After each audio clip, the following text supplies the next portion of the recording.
Hi, it's Lillian here, the Parenting Strategist.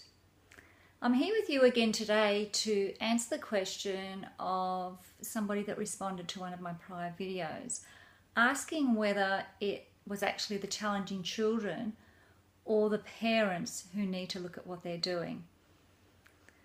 And the answer to that is actually pretty simple. Most of us parents and educators are caring for our children and educating our children and parenting our children the very best we know how to. We are using the tools that we have in our toolbox, which basically come from prior conditioning about parenting, perhaps the way that we were parented, or books that we've read, or things that we've been taught, or people that we've observed parenting, or for teachers, people that they've observed teaching and things that they've learnt along the way as well. I guess what I've come to learn over the last 20 years with actually dealing with a very intense and challenging child is that sometimes the most well-intentioned, loving, caring, thoughtful parents that actually want the very best for their children just don't have the right tools in their toolbox at that time to deal with those challenging children. And often what we end up doing is what I call upside down parenting. I know that recently I revisited one of my books, The Revolting Child: A Blessing in Disguise, which basically had our journey that we went through with our son, predominantly when he was in preschool. And what I realised was that the more his educators and the more Andrew and I as parents approached his challenges in the way that we did, the more we were exasperating them, the more we were encouraging him to keep exhibiting those challenging behaviours. So it's not a matter of whether we're a good parent or not, it's a matter of knowing what tools to use.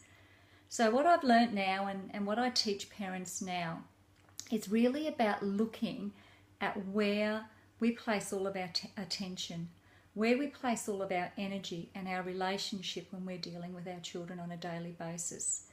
Because of the fast and often stressful lives that we lead today, we're always in a hurry and got lots to do, and many of us are working outside of the home, and children are demanding a lot of our time with a lot of not only school and social and family time, but a lot of extracurricular stuff as well is happening these days.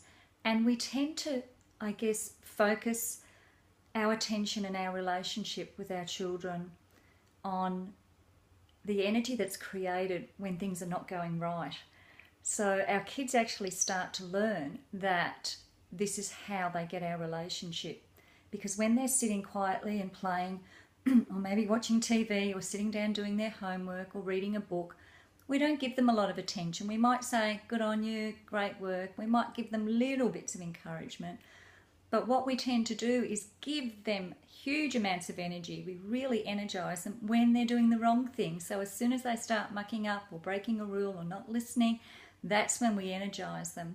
And that's how children learn to behave. So if you have a challenging or an intense child, you need to really look at how you can teach that child about getting your relationship. And we do that by focusing on all the great things they're doing. And even if they're not doing a lot of great things at the moment, we can create opportunities or find ways to actually create positive ways of recognizing what they're doing, even if they're just the smallest things.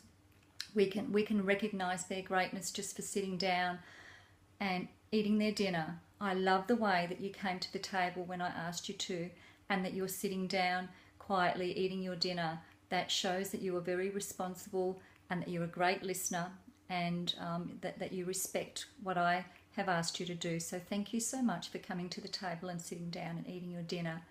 Now, normally we wouldn't recognise a child for that because that's just something that we expect them to do, come and sit down and eat their dinner. But we really need to look for every opportunity we can, even the smallest things, to recognise our children for their greatness. And they will then start to learn that that is how they get our attention, that is how they get our energy, that is how they get our relationship. And that's how we can have a child that doesn't listen, you know, maybe disrespectful, uncooperative. That's how we can turn that around, by teaching them that we will give them that energy that they so crave by doing things differently. So I hope that's helped today. I look forward to catching up with some of you at some of my seminars and workshops. I've got lots of things on the go at the moment to assist parents, so if you need some help or if you'd like to have a chat, I'm happy to have a complimentary 15 to 30 minute chat with you to see if I can help you. So that's it for today, and I look forward to catching up with you next time. Bye for now.